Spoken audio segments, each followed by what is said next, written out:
Hingli ko. Oh, very much alive. Thank you once again. Akhoi hojik ayuk tagi hojik na he na phajahalle ko.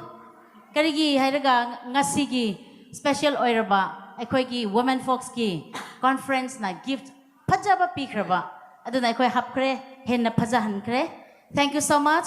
Special gifts phangbane ngasi. Thank you so much. Aduga hojik akhoi na sakadawribase mayam na ngakpi batare karigi hairaga hojik akhoi teach ministry na hek sakkiba isai ama sakpige meaning khara dang haibige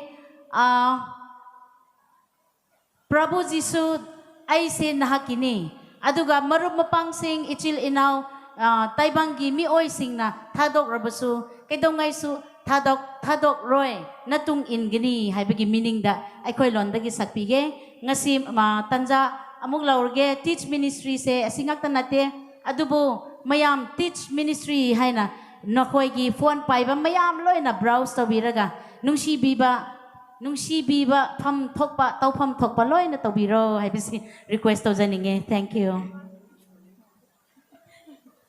Hello, check.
Praise the Lord. Thank you all so much.